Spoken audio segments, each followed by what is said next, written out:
When my mother's funeral was carried, I wasn't there, thousands of miles away, in a strange city. I was celebrating my success. Then the phone rang. My brother's voice was shaking, and in that single moment, my whole world, everything I had built, turned to ashes. My name is Omar. I grew up in a small street in Lahore. Our house had 3 rooms, 7 people, and one mother, who was everything. My father passed away early. I was only 12 years old. After that day, my mother never cried in front of anyone again. She would wake up early in the morning, send the children to school, stitch clothes all day, sleep late at night, and then wake up the next morning and do it all over again. One night, I woke up and saw her sitting alone. She was holding my father's photograph in her hands. Tears were falling from her eyes, but there was no sound, crying silently. That is an art only mothers know. I studied hard, worked hard. Eventually, I earned a scholarship. The day my visa arrived, my mother hugged me tightly, so tightly that I became uncomfortable. I said, "Mom, let go. I'll miss my flight." She slowly let go. But even today, I still think about that moment. I wish I had stopped. I wish I had looked at her one more time. That hug was not her last, but somehow she knew it could be mine.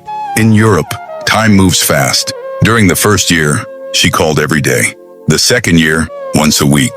By the third year, sometimes, not even that, she never complained. "My son is busy." That was always her answer to anyone who asked when Omar was coming home. I used to send money. I thought that was love. But my mother never needed money. She needed Omar. 4 years later, I finally came home. She had grown weaker. Her hair had turned white. Her walk had slowed down. But her eyes, they were still the same. The same love. The same weight. On the very first night, she cooked my favorite meal from childhood. Her hands were trembling, but she kept cooking. I said, "Mom, don't bother. We can just order from a hotel." She smiled softly and said, "My son, a mother's cooking is not served in hotels." I laughed. But today, when I remember that sentence, I cry. The night before I left again, my mother came and sat beside me. She stayed there quietly for a very long time.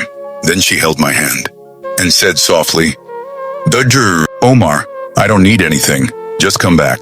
One more time." I replied, "Of course, Mom.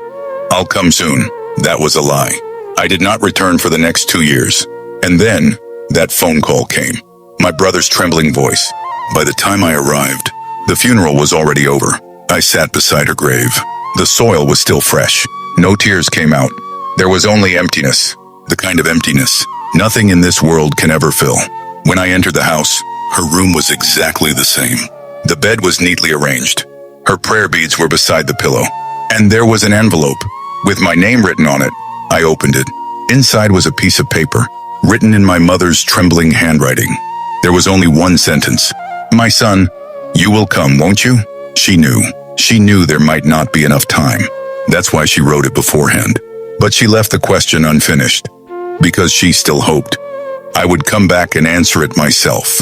And I did come back, but I was too late. Even today, when the phone rings, for one single moment, my heart still whispers, maybe it's Mom calling. And then I remember, and that one moment becomes the longest silence in the world. If you love your mother, then like the video and subscribe the channel. Goodbye. Quickly now, the street is waiting. Coming, Mother. Look how bright it is outside.